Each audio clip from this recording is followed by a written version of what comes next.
নমস্কাৰ সকলোকে স্বাগতম জনাইছো আসাম কেৰিয়াৰ পন ইউটিউব চেনেলটোলৈ বন্ধুসকল আজিৰ ভিডিঅ'টিত আমি আপোনালোকৰ আগন্তুক অনুষ্ঠিত হ'ব লগা এডিআৰই গ্ৰেড 4 পৰীক্ষাৰ বাবে সহায়ক হোৱাকৈ কেইটামান অতিকৈ গুৰুত্বপূৰ্ণ জিকে কুৱেশ্যন আলোচনা কৰিবলৈ ওলাইছো তো এই প্ৰশ্নকেইটা আপোনালোকে ভালদৰে মনোযোগেৰে চাই যাব আৰু প্ৰতিটো প্ৰশ্নই মনত ৰাখিবলৈ চেষ্টা কৰিব যাতে আমি যেতিয়া ৰিভাইজ ক্লাছবিলাক কৰিম আপোনালোকে ৰিভাইজ ক্লাছত প্ৰতিটো প্ৰশ্ন ভালদৰে উত্তৰ দিব পাৰে তো বলক দেৰি নকৰাকৈ প্ৰশ্ন আলোচনা কৰো প্ৰথম প্ৰশ্নটো হৈছে What was the most popular sports magazine in Assam? অসমৰ আটাইতকৈ জনপ্ৰিয় ক্ৰীড়া আলোচনী কি আছিল? তো ইয়াৰে শুদ্ধটো অপচন ডি অভিৰুচি। তো অসমৰ আটাইতকৈ জনপ্ৰিয় যেটো স্পৰ্টছ মেগাজিন আছিল হেতু আছিল অভিৰুচি আৰু এই আলোচনীখনৰ প্ৰথম সম্পাদক আছিল বলেন্দ্ৰ মোহন চক্ৰৱৰ্তী আৰু এই আলোচনীখন 1975 চনৰ পৰা প্ৰকাশিত হৈছিল। তো মনত ৰাখিব 1975 ৰ পৰা এই অভিৰুচি আলোচনীখন প্ৰকাশিত হৈছিল। নেক্সট কোৱেশ্চনটো হৈছে What was the name of the first sports novel in Assam? অসমৰ প্ৰথমখন ক্ৰীড়া উপন্যাসৰ নাম কি আছিল? ইয়াৰে শুদ্ধটো অপচন এ আকাংক্ষাৰ আটলান্টিক। তো আকাংক্ষাৰ আটলান্টিক এইখন আছিল অসমৰ প্ৰথমখন ক্ৰীড়া উপন্যাস। নেক্সট কোৱেশ্চনটো হৈছে Who was the captain of the Indian football team in the 1948 London Olympics? 1948 চনৰ লণ্ডন অলিম্পিকত ভাৰতীয় ফুটবল দলৰ অধিনায়ক কোন আছিল? ইয়াৰে শুদ্ধটো অপচন সি ডক্টৰ টালিমেৰন আও। তো ইম্পৰ্টেন্ট প্ৰশ্ন হয় মনত ৰাখি যাব। নেক্সট কোৱেশ্চনটো হৈছে Whose birthday is celebrated as অভিৰুচি স্পৰ্টছ ডে ইন আসাম? কাৰ জন্মদিনটো অসমত অভিৰুচি ক্ৰীড়া দিৱস হিচাপে পালন কৰা হয়? এটো মোস্ট ইম্পৰ্টেন্ট প্ৰশ্ন হয়। ইয়াৰে শুদ্ধটো অপচন বি ভোগেশ্বৰ বৰুৱা। তো মনত ৰাখিব ভোগেশ্বৰ বৰুৱা আছিল অসমৰ প্ৰথমজন অৰ্জুন বঁটা বিজয়ী খেলুৱৈ। তো মনত ৰাখিব ভোগেশ্বৰ বৰুৱা আছিল প্ৰথমজন অৰ্জুন বঁটা বিজয়ী অসমীয়া আৰু ইয়াৰ লগতে মনত ৰাখিব প্ৰত্যেক বছৰত 3 ছেপ্টেম্বৰ তাৰিখটোত অভিৰুচি ক্ৰীড়া দিৱস পালন কৰা হয়। নেক্সট কোৱেশ্চনটো হৈছে What was the shape of Ahom coins? Ahom মুদ্ৰাৰ আকৃতি কেনেকুৱা আছিল?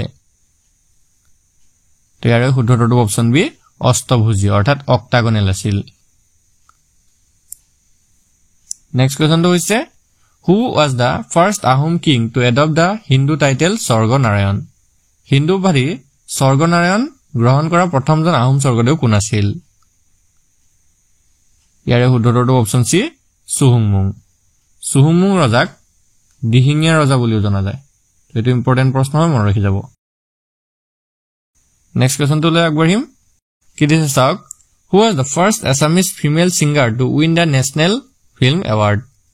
ৰাষ্ট্ৰীয় চলচ্চিত্ৰ বঁটা বিজয়ী প্ৰথম অসমীয়া মহিলা কণ্ঠশিল্পী গৰাকী কোন আছিল? ইয়াৰে শুদ্ধটো অপচন বি তৰালী শৰ্মা।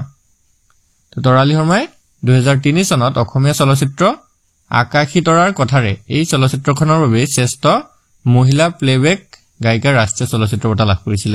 তো চনটো ইম্পৰ্টেন্ট হয় মনত ৰাখিব 2003 ঠিক আছে 2003 চনত আৰু যিখন ফিল্মৰ বাবে পাইছিল সেইখন আছিল আকাশী তৰাৰ কথাৰে।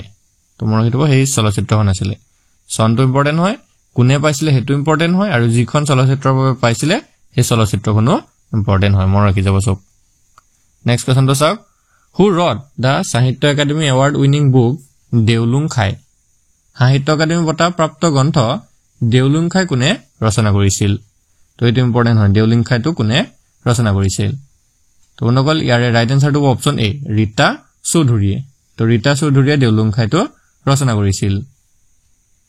নেক্সট কোৱেশ্চনটো চাওক Navagraha temple is located on the top of which hill in Guwahati? তো গুৱাহাটীৰ কোনটো পাহাৰৰ শিখৰত নৱগ্ৰহ মন্দিৰটো অৱস্থিত? তো বন্ধুসকল ইয়াৰে শুদ্ধটো অপচন বি চিত্ৰাচল পাহাৰৰ। তো মনত ৰাখিব এই মন্দিৰটো সৌৰজগতৰ 9টা গ্ৰহৰ প্ৰতি উৎসৰ্গিত আৰু এই মন্দিৰটো ৰাজেশ্বৰ সিংহই নিৰ্মাণ কৰিছিল। তো এটো ইম্পৰ্টেন্ট হয়। নেক্সট কোৱেশ্চনটো হৈছে Who among the following is the author of the book Assamese Its Formation and Development? তলৰ কোনজনে Assamese Its Formation and Development ৰ লেখক হয়?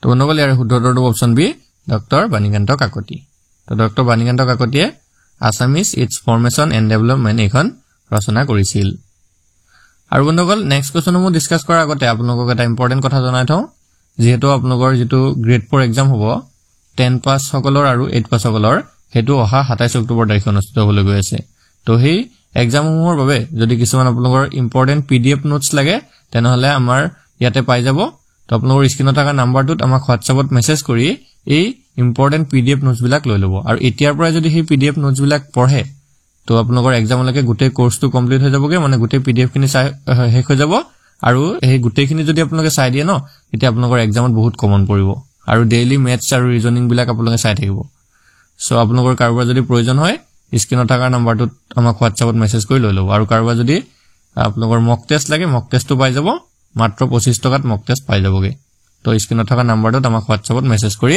এইবোৰ পিডিএফ বা মক টেষ্টৰ পিডিএফ লৈ ল'ব তো বলক নেক্সট কোৱেশ্চনটো আগবাঢ়িম নেক্সট কোৱেশ্চনটো দিছে Where is the Assam University situated? Assam বিশ্ববিদ্যালয় ক'ত অৱস্থিত? তো ইয়াৰে শুদ্ধ উত্তৰটো অপচন ডি শিলচৰত। তো মনত ৰাখিব শিলচৰত অসম বিশ্ববিদ্যালয় অৱস্থিত। নেক্সট কোৱেশ্চনটো হৈছে Kalsandhya a Hindu film is the only directed film on the Hindi language by which of the following Assamese director? Kalsandhya নামৰ হিন্দী ছবিখন তলৰ কোনজন অসমীয়া পৰিচালকৰ একমাত্ৰ হিন্দী ছবি? ইয়াৰে শুদ্ধ উত্তৰটো অপচন ডি ভবেন্দ্ৰনাথ শইকীয়াৰ। নেক্সট কোৱেশ্চনটো হৈছে which one is considered as the first Assamese sonnet? তলৰ কোনটো প্ৰথম অসমীয়া সনেট? তো ইয়াৰে শুদ্ধ উত্তৰটো অপচন সি প্ৰিয়তমাৰ চিঠি। তো প্ৰিয়তমাৰ চিঠিটো হৈছে প্ৰথম অসমীয়া সনেট আৰু এই সনেট পুথিখন ৰচনা কৰিছিল হেমচন্দ্ৰ গোস্বামীয়ে। নেক্সট কোৱেশ্চনটো চাওক what is the state tree of Assam? অসমৰ ৰাজ্যিক বৃক্ষ কি? তো এটো ইম্পৰ্টেন্ট হয় অসমৰ ৰাজ্যিক বৃক্ষৰ বিষয়ে সকলোৱে জানিব লাগে। তো ইয়াৰে শুদ্ধ উত্তৰটো অপচন এ হলং। হলং হৈছে অসমৰ ৰাজ্যিক বৃক্ষ। লগতে অসমৰ যিবিলাক ৰাজ্যিক প্ৰতীক আছে ধৰক ৰাজ্যিক পক্ষী কি ৰাজ্যিক ফল কি এইবিলাকো জানি যাব। নেক্সট কোৱেশ্চনটো হৈছে what is the name of the first Assamese novel based on tribal life in Assam? অসমৰ জনজাতীয় জীৱন ভিত্তিক প্ৰথম অসমীয়া উপন্যাসখনৰ নাম কি?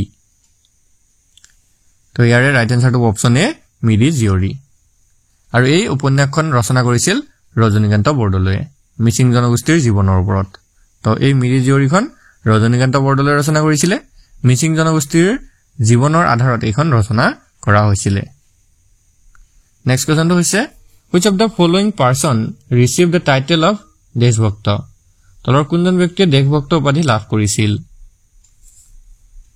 বন্ধুসকল ইয়াৰ ৰাইট আনসাৰটো অপচন এ তৰুণৰাম ফুকনে। তো নেক্সট কোৱেশ্চনটো হৈছে which schedule of the Indian Constitution deals with the administration on tribal areas in Assam? ভাৰতীয় সংবিধানৰ কোনটো অনুসূচীত অসমৰ জনজাতীয় এলেকাৰ প্ৰশাসনৰ বিষয়ে আলোচনা কৰা হৈছে? তো বন্ধুসকল ইয়াৰ শুদ্ধ উত্তৰটো অপচন সি 6 শিডিউলত অৰ্থাৎ ষষ্ঠ অনুসূচীত। নেক্সট প্ৰশ্নটো হৈছে which of the following is the highest hill range in Assam? তলৰ কোনটো অসমৰ সৰ্বোচ্চ পৰ্বতমালা? ইয়াৰে শুদ্ধ উত্তৰটো অপচন সি বৰাইল হিলছ অৰ্থাৎ বৰাইল পাহাৰটো হৈছে অসমৰ সৰ্বোচ্চ পৰ্বতমালা। নেক্সট চাওক which two places have been connected by Bhupen Hazarika bridge? Bhupen Hazarika সেতুৱে কোন দুখন ঠাইক সংযোগ কৰিছে? ইয়াৰে শুদ্ধ উত্তৰটো option B Dhola and Sadiya. তো মনত ৰাখিব ধলা আৰু শদিয়াক ভূপেন হাজৰিকা সেতুখনে সংযোগ কৰিছে আৰু সেইকাৰণে এই সেতুখনক ধলা শদিয়া সেতু বুলি বা ধলা শদিয়া ব্ৰিজ বুলিও জনা যায়। নেক্সট চাওক Jatinga famous for mass suicide of migratory birds is located in which of the following district? পৰিভ্ৰমী পক্ষীৰ গণ আত্মহত্যাৰ বাবে বিখ্যাত জাতিংগা কোন জিলাত অৱস্থিত? তো বন্ধুসকল ইয়াৰে শুদ্ধ উত্তৰটো অপচন এ ডিমা হাছাও জিলাত অৱস্থিত। নেক্সট কোৱেশ্চনটো চাওক India does not share its boundary with which of the following countries? নিম্নলিখিত কোনখন দেশৰ সৈতে ভাৰতে সীমা ভাগ কৰা নাই? তো বন্ধুসকল ইয়াৰে শুদ্ধ উত্তৰটো অপচন বি টাইৱান। টাইৱানৰ সৈতে ভাৰতে সীমা ভাগ নকৰে বাকি চীনৰ সৈতে ম্যানমাৰ আৰু ভূটান এই তিনিখনৰ সৈতে ভাৰতে সীমা ভাগ কৰিছে। নেক্সট চাওক Which vitamin deficiency causes night blindness? কি খাদ্যপ্ৰাণৰ অভাৱত বা কোনটো ভিটামিনৰ অভাৱত কুকুৰিকণা ৰোগ হয়? ইয়াৰে শুদ্ধটো অপচন বি ভিটামিন এ। তো যেটো খাদ্যপ্ৰাণ ক আছে বা ভিটামিন এ আছে তাৰ অভাৱতে কুকুৰিকণা ৰোগ হয়। নেক্সট কোৱেশ্চনটো চাওক, which of the following disease is airborne disease? অৰ্থাৎ তলৰ কোনবিধ বায়ুৰ জৰিয়তে সংক্ৰমিত হোৱা ৰোগ?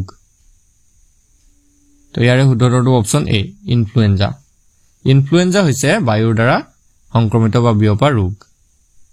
নেক্সটটো চাওক, who take the main role in produce vermicompost? কেঁচুসাৰ উৎপাদনত কোনে প্ৰধান ভূমিকা লয়? শুদ্ধটো অপচন বি worm, অৰ্থাৎ কেঁচুৱে প্ৰধান ভূমিকা লয়। নেক্সট কোৱেশ্চনটো হৈছে, who was the founder of the Kutch state? কুচ সাম্ৰাজ্যৰ প্ৰতিষ্ঠাতা কোন আছিল? তো মোস্ট ইম্পৰ্টেন্ট প্ৰশ্ন হয়, জানিব লাগে। অপচন এটো হ'ব শুদ্ধ উত্তৰ বিশ্বসিংহ। তোমাৰ হিটো বিশ্বসিংহই কুচ সাম্ৰাজ্যৰ প্ৰতিষ্ঠা কৰিছিল। নেক্সট কোৱেশ্চনটো হৈছে, which city of northeast India is known as Scotland of India? উত্তৰ পূব ভাৰতৰ কোনখন চহৰ ভাৰতৰ স্কটলেণ্ড নামেৰে জনাজাত? তো অনুকল ইয়াৰ শুদ্ধ উত্তৰটো অপচন বি শিলং। তো শিলংখন ভাৰতৰ স্কটলেণ্ড নামেৰে জনা যায়। নেক্সট কোৱেশ্চনটো হৈছে, during breathing which gas is most required by us? উশাহ লোৱাৰ সময়ত কোনটো গেছ আমাৰ বাবে আটাইতকৈ বেছি প্ৰয়োজনীয়? তো সকলোৱে জানিব লাগে অপচন বি টো হ'ব শুদ্ধ উত্তৰ অক্সিজেন। তো আমি উশাহ ল'বলৈ অক্সিজেন গেছটো লওঁ আৰু যেটো নিশাহত এৰি দিও হেতু হৈছে কাৰ্বন ডাই অক্সাইড গেছ। নেক্সট কোৱেশ্চনটো চাওক, which part of the body controls all the other organelles?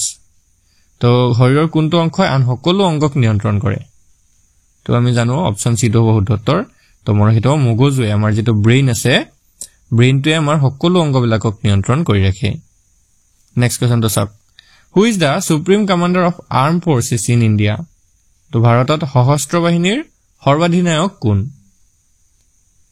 উত্তৰটো option C the president of India, অৰ্থাৎ ভাৰতৰ ৰাষ্ট্ৰপতি। নেক্সটটো চাওক, who is known as the architect of the constitution of India? অৰ্থাৎ ভাৰতৰ সংবিধানৰ স্থপতি হিচাপে কাক জনা যায়? তো অনুকল ইয়াৰ শুদ্ধটো option C B R Ambedkar, অৰ্থাৎ ভীমৰাও আম্বেদকাৰক জনা যায়। নেক্সট কোৱেশ্চনটো হৈছে, who was the chairman of the draft committee of the constitution assembly? অৰ্থাৎ সংবিধান সভাৰ খচৰা সমিতিৰ অধ্যক্ষ কোন আছিল? কাৰেক্ট আনসাৰটো option A doctor B R Ambedkar. Doctor Bhimrao Ambedkar আছিল সংবিধান সভাৰ খচৰা সমিতিৰ অধ্যক্ষ। নেক্সট কোৱেশ্চনটো হৈছে, when did constituent assembly adopt a national flag? সংবিধান সভাই কেতিয়া ৰাষ্ট্ৰীয় পতাকা গ্ৰহণ কৰিছিল? অনুকল ইয়াৰ ৰাইট আনসাৰটো অপচন বি 22 জুলাই 1947ত। ইম্পৰ্টেন্ট প্ৰশ্ন হয়, মনত ৰাখি যাব। নেক্সটটো চাওক, the জাতক stories are related to the previous lives of whom? জাতকৰ কাহিনীবোৰ কাৰ পূৰ্বৰ জীৱনৰ লগত জড়িত? ইয়াৰ শুদ্ধটো অপচন সি বুদ্ধ। জাতকৰ যিবিলাক কাহিনী সেইবিলাক বুদ্ধদেৱৰ পূৰ্বৰ জন্মৰ লগত জড়িত। Next question, who wrote the book Panchatantra? Panchatantra গ্ৰন্থখন কোনে লিখিছিল? ৰাইট আনসাৰটো অপচন সি বিষ্ণু শৰ্মাই। তো বিষ্ণু শৰ্মাই পঞ্চতন্ত্ৰ গ্ৰন্থখন লিখিছিল। নেক্সটটো চাওক, Madhubani a style of folk paintings is popular in which of the following states in India? Madhubani নামৰ লোকচিত্ৰৰ এক শৈলী ভাৰতৰ তলত উল্লেখ কৰা কোনখন ৰাজ্যত জনপ্ৰিয়?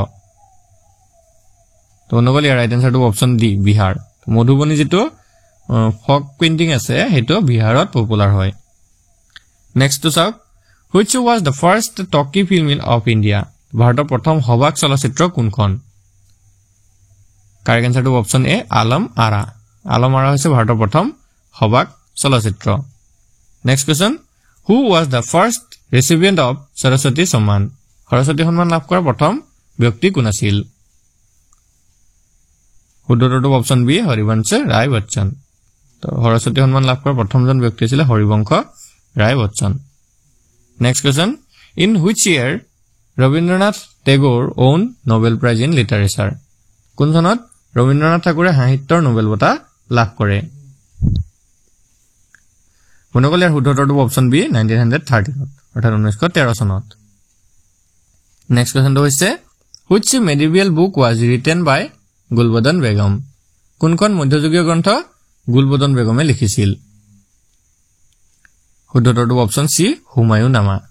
তো মনত ৰাখিব হুমায়ুনী নামা যিখন গ্ৰন্থ আছিলে এখন গুলবদন বেগমে লিখিছিল আজি ভিডিঅ'ৰ শেষৰ প্ৰশ্নটো হৈছে in the second round table conference who represented Congress দ্বিতীয় ঘূৰণীয়া মেজমেলত কোনে কংগ্ৰেছক প্ৰতিনিধিত্ব কৰিছিল ইয়াৰে শুদ্ধটো অপচন বি মহাত্মা গান্ধীয়ে তো ইম্পৰ্টেন্ট প্ৰশ্ন মনত ৰাখিব দ্বিতীয় ঘূৰণীয়া মেজমেলত মহাত্মা গান্ধীয়ে কংগ্ৰেছক প্ৰতিনিধিত্ব কৰিছিল তো বন্ধুসকল আজি ভিডিঅ'টো আপোনালোকৰ বাবে ইনফৰমেটিভ হলে ভিডিঅ'টো এটা লাইক কৰি দিব আৰু এনে ধৰণৰ ডেইলি ভিডিঅ'সমূহ পাই থাকিবলৈ আমাৰ চেনেলটো সাবস্ক্ৰাইব কৰি ল'ব আৰু কাষতে থকা বেল আইকনটো দবাই দিব ধন্যবাদ